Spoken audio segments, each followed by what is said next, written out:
Hello everyone, this is Achal Kumar Pandey and I welcome to all of you on my YouTube channel Achal Pandey Ara Pironta.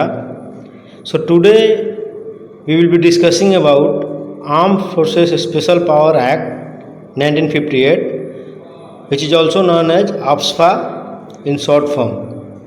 So before I start the presentation, I would like to give you few points that whenever we are dealing with such a topic, we should not be swayed with the emotional content that such a topic present to us. Generally, the media promotes or comes up with a lot of articles around the emotional factor.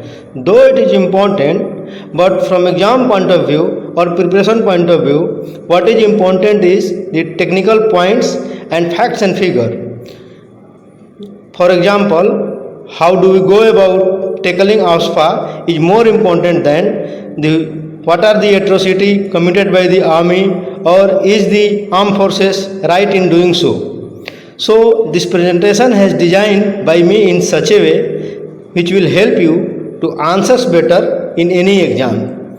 So here we will be discussing about the crux of the AFSPA. So Armed Forces Special Power Act is an act of the central government of India which empowers or strengthens the armed forces to assist or help or provide aid to the civil administration in disturbed area whenever situation goes out of hand. So to bring normalcy or restore law and order, this act is implemented in any disturbed area. So with the help of the different slides, we will be discussing the historical development and what are those provisions which empowers armed forces in disturbed area. So let us start with the history. So the Armed Forces Special Power Act was initially an ordinance which was initially brought in by the Britishers on 15th of August 1942 to suppress the Quit India movement which was launched by Mahatma Gandhi. So Britishers wanted to suppress it. After that, the government of India also enacted the similar 4 ordinance in 1947 to deal with the international security issue arising due to the partition, as the partition was took place in 1947 in Bengal, Assam, East Bengal and United Provinces. So as you know that partition was took place in 1947. So these ordinance later became acts and they were repealed also in 1957. After an year, the same act was re-enacted in Assam and Manipur, and the reason behind the imposition of such an act was the Naga insurgency initially and later on the various insurgency in the northeast. So the scope of the act was extended to all the 7 states of the northeast slowly and gradually with effect from different dates. So this is what the historic background of the armed forces.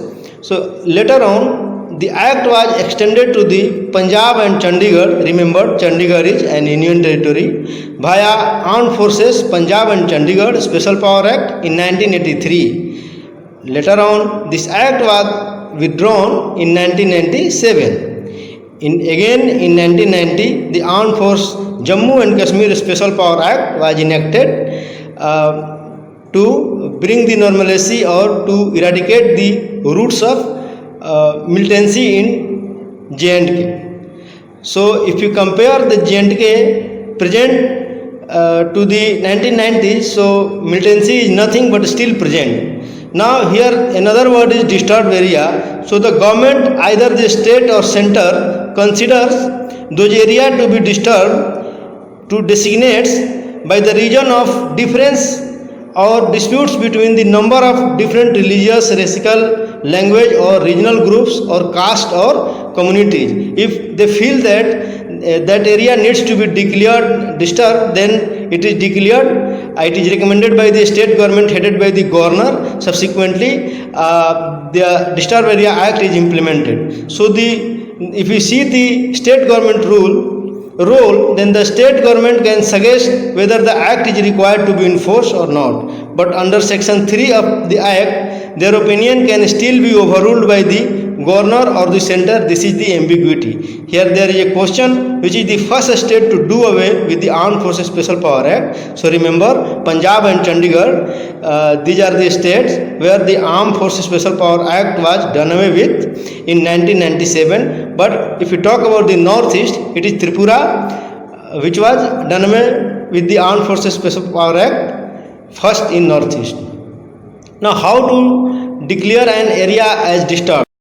Section 3 of the Armed Forces Special Power Act empowers the governor of states or union territory to issue an official notification on the Gazette of India, following which the center has authority to send in armed forces for civilian aid. Remember, the meaning of the civilian aid means to assist the civil administration or civil police so that they can bring the normalcy or for restoring law and orders in disturbed. However, to declare an area as disturbed, once declared disturbed, the region has to maintain the status quo for a minimum of 3 months, according to the Disturbed Area Special Act 1976. And similarly, to repeal the law completely, both the DAA, that is the Disturbed Area Act, and the Armed Forces Special Power Act should be repealed. Otherwise, it cannot be removed in any disturbed area. So once again, if government feels that the area is not disturbed or situation has been normalized, so first of all, Disturbed Area Act should be removed. Subsequently, the Armed Forces Special Power Act is removed. Now let us come to some certain provisions. So the armed forces may shoot or kill or destroy any building on mere suspicions or any hideout on mere suspicions.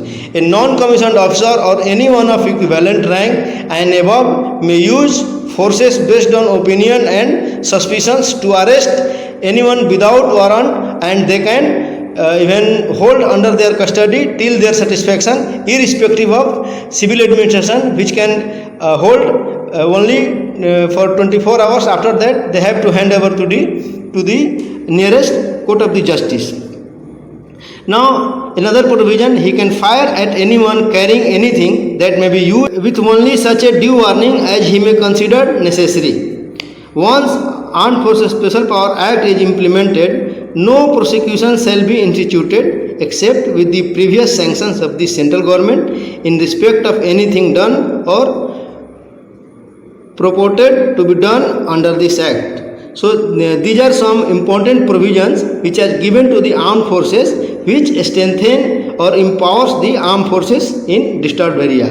Now here the Manipur and the Jammu and Kashmir, which has become recently the union territory, these are some states and union territory where the Armed Forces Special Power Act is visibly existent. Other than that, there are quite a few states where the Armed Forces Special Power Act is there in few districts only, like in Assam, Arunachal Pradesh, or few districts of Nagaland has also been declared disturbed recently. And there are two states in northeast, which is Tripura and Meghalaya, from where the Armed Forces Special Power Act has been removed in 2015 and 2018 respectively. So whenever and wherever state government feels that the situation has been normalized or peace and prosperity has been restored, they can recommend to the central government to withdraw the Disturbed Area Act followed by the AFSPA. Now there are some certain arguments from various society. So the army is opposed to withdrawal of Armed Forces Special Power Act. Many argue that the removal of the act will lead to demoralizing the armed forces and see the militants motivating local to file the lawsuits against the army. If we compare the present scenario with the past, so because of the effective implementations of the Armed Forces Special Power Act in J&K especially or in Northeast, situations has been normalized. But still the root of the militancy is there in few districts. That's why still AFSPA is implemented there. Some critics say that the undemocratic act has failed to contain the terrorism and restore normalcy in the disturbed areas, as the number of armed groups has gone up after the act was established. Many even hold it responsible for the spiraling violence in area it is in force. Congress veteran and former Union Finance Minister P. Chidambaram in 2014 characterized the AFSPA as obnoxious. But if we see the ground reality, that is because of the effective implementations of the armed forces. Again, I am telling, the situation has been normalized and government has launched the various initiatives to bring the normalcy. Now, the Manipur human rights activist Irom Sharmila, she was on an indefinite hunger strikes for over 15 years, demanding the withdrawal of the act in her home state. It has been alleged that over 1,528 people died in extrajudicial killing that encounter carried out by the army between 1979 and 2012 in Manipur. The Supreme Court said that the army paramilitary forces could not use the excessive and retaliatory forces in Manipur and tasked for a report.